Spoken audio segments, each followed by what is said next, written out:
trade between your businesses and the BRICS countries.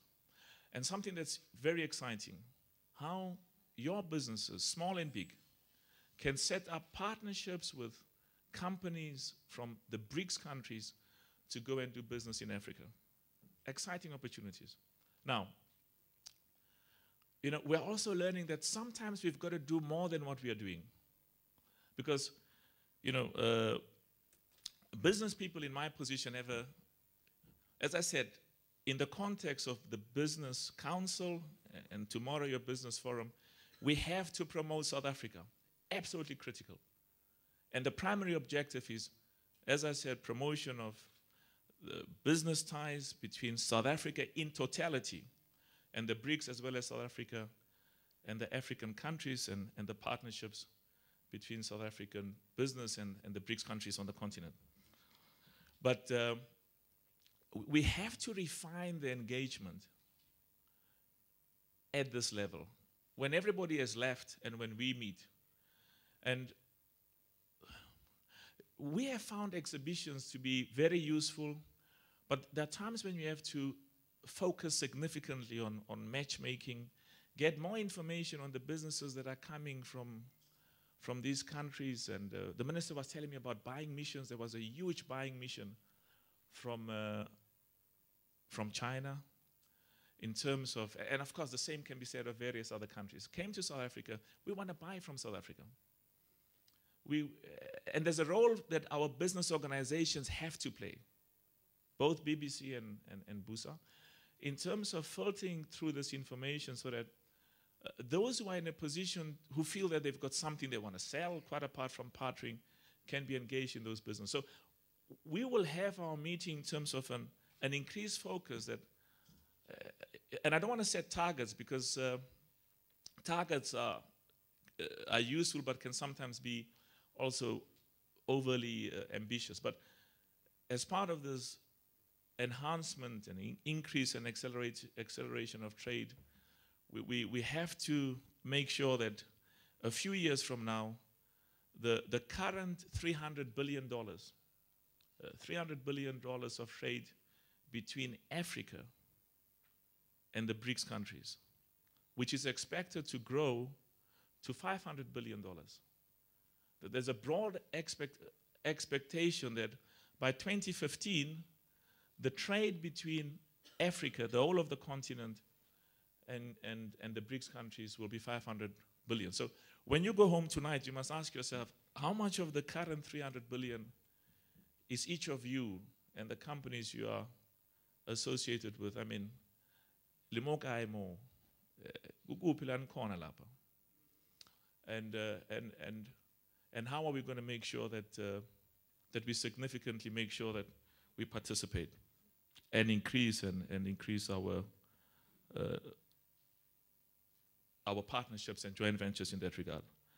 The two other issues I want to raise very quickly is, and this is to our partners from China, from Brazil, from India, and from Russia. There's a lot of trade that we are busy doing right now, and there's got to be an increased focus on how do we make sure that in the businesses that we are currently involved in, the investments, the business ties and the trade, how can we increase it more? But also, all of us are buying certain goods and services from non-BRICS countries. You know, the whole of BRICS together buys less than 3% of China's manufacturing trade relations and activities with the rest of the world. Less than 3% of all of us, if you take India, Brazil, South Africa, and Russia, currently, China buys 97% of its manufactured goods and industrial products from the rest of the world. We should see that as an extremely exciting opportunity. And we should begin to identify what goods, what products can we within not only the rest of BRICS, but within South Africa and the African continent, supply at a comparative, either cheaper, and that's going to be very difficult because China makes us all very proud because the success of China is the success of all of us. But China is extremely competitive. But one of the things we are going to look at in the Business Council is we've got to create space for each other. And in order for us to increase our ties, whether it's trade or buying or selling to each other, it's got to be competitive. You can't expect business from any country to buy from us as South Africans if we are not absolutely, absolutely competitive. It also means for us as South Africans, we've got to begin to identify what are those absolutely fundamental industries and sectors where we think we've got a global competitive advantage. You know, if you look at countries all over the world, the most successful countries in the world are the ones that have focused and have asked themselves, what have we got that the rest of the world doesn't have? What can we make? What can we produce? If it's not cheaper, maybe faster. If it's not faster, we differentiate ourselves. We need to have those discussions in South Africa because I think there's a huge amount of very exciting opportunities.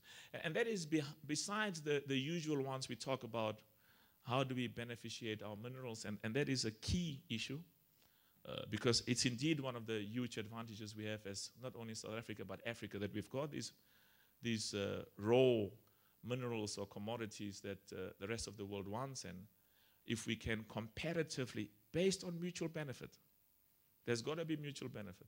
And we can do that. We've proven that in the past, and we've got the expertise and the know-how and the resources to very competitively beneficiate a significant number of our minerals in South Africa in partnership with our brothers and sisters from China.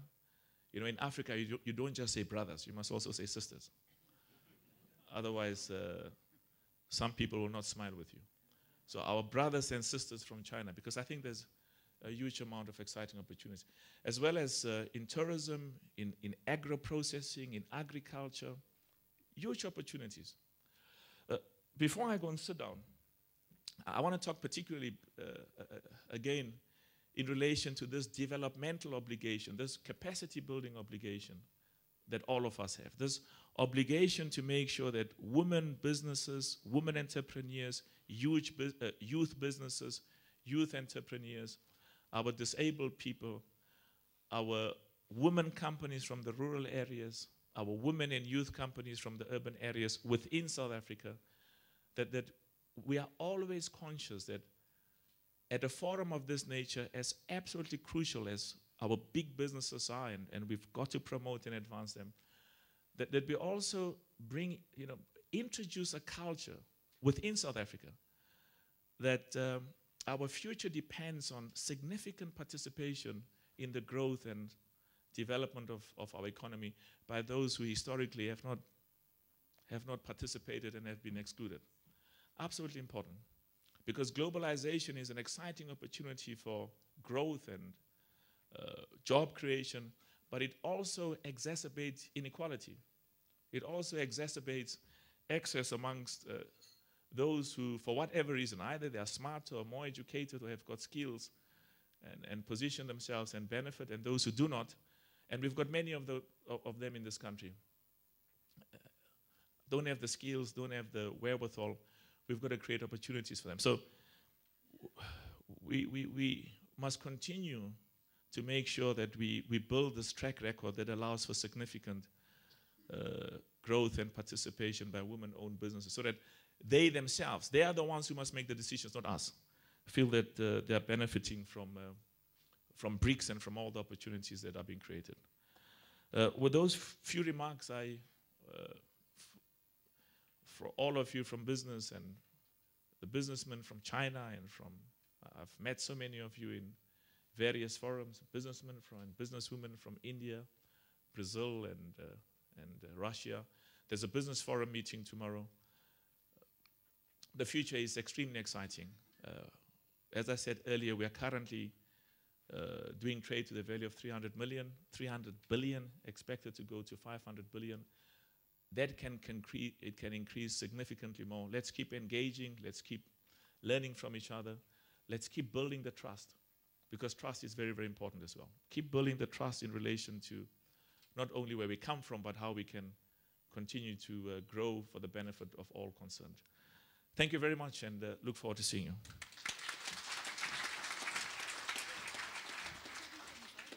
Thank you very much, Patrice. Our keynote address is now going to be delivered by the Honourable Maite Nkoana-Mashabane, South Africa's Minister for International Relations and Cooperation. Minister. Thank you. And thank you very much for saving the audience from reading my obituary.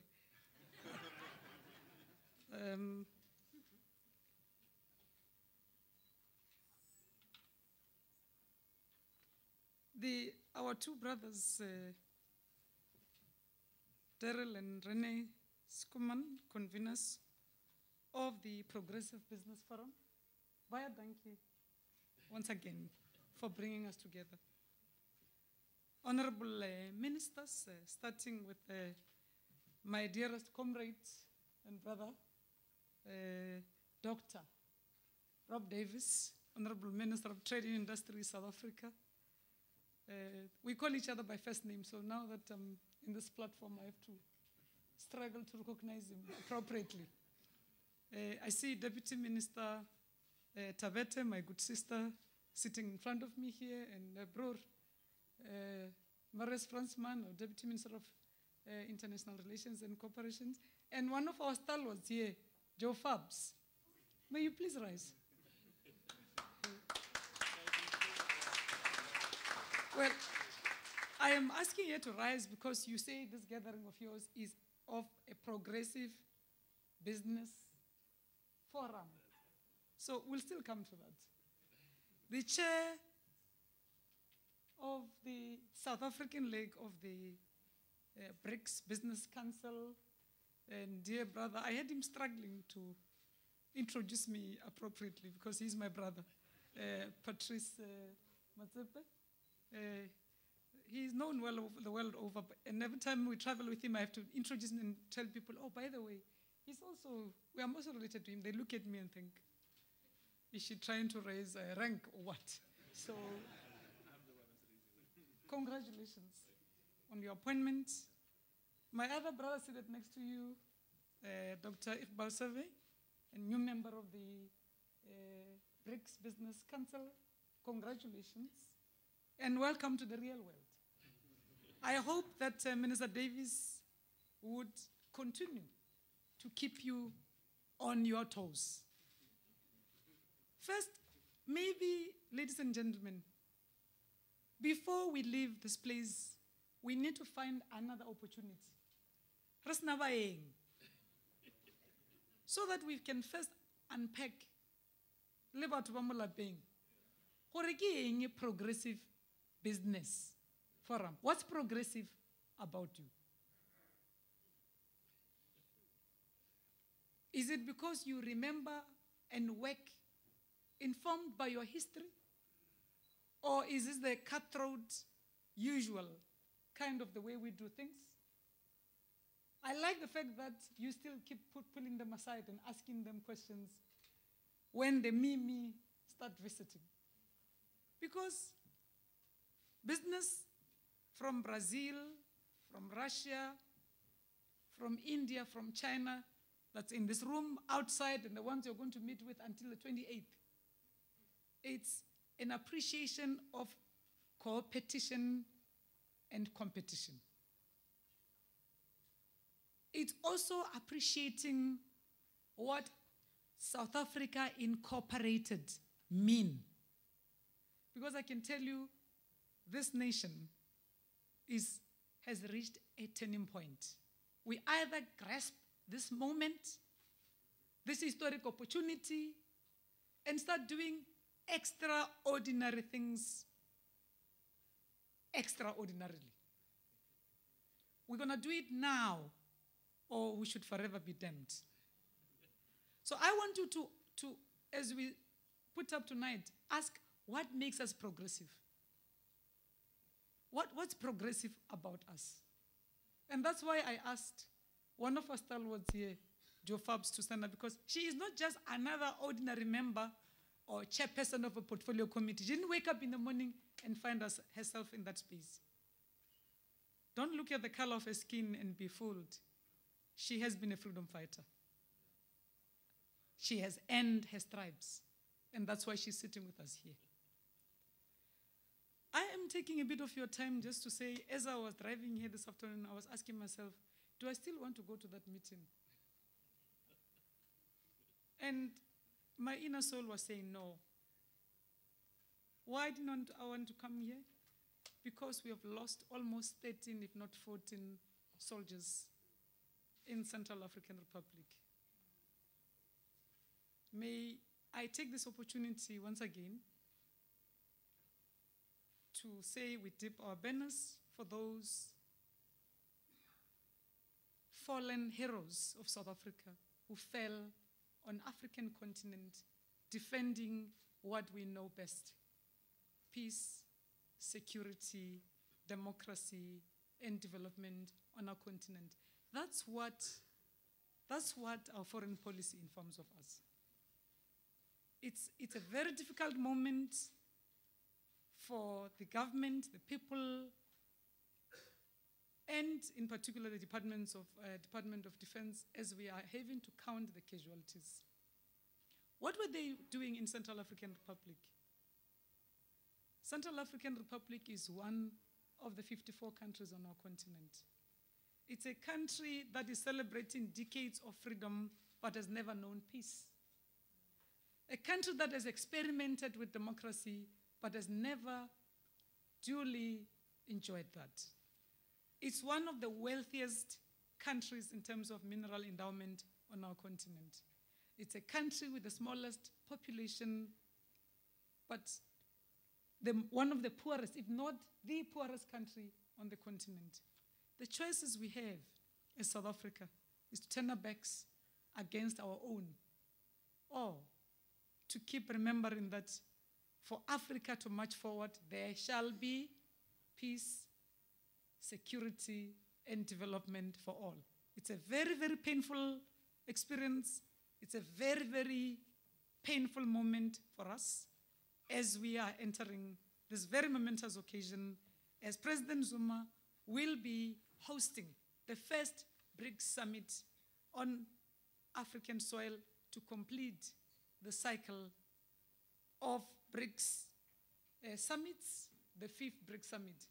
A coincidence here is that this is the first BRICS summit hosted by an African president on African soil, as we are coincidentally celebrating the 50th anniversary of the formation of the OAU-AU.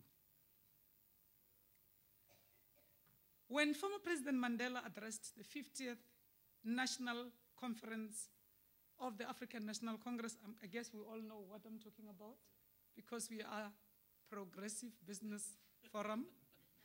In 1997, he said, and I quote, "In reality, what we have to do is to ensure that our country integrates itself within a world community that is evolving under the impact of a process of globalization, as well as determine the ways by which we can impact on this process to advance the interests of our broad masses," close quote.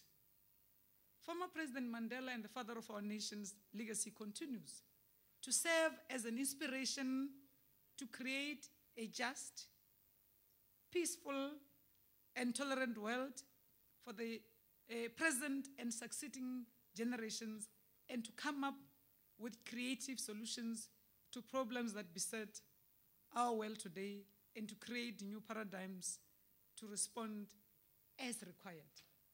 Now, for those who don't know the history of this country is led by a movement that's 101 years old, the oldest political movement on African soil. So that's why Central African Republic can never be a faraway place, because when duty and leadership calls. All of them, even those who got liberated first on our continent, they ask, where is the African National Congress-led government? This is what Madiba taught us. Now, that's why it's so well befitting that the theme of the summit is BRICS and Africa, partnership for development, integration, and industrialization. BRICS represents a grouping with convergent aims, namely to ensure democratization of international institutions of governance and to provide policy space for new sustainable development paradigms, notably in the economic domain.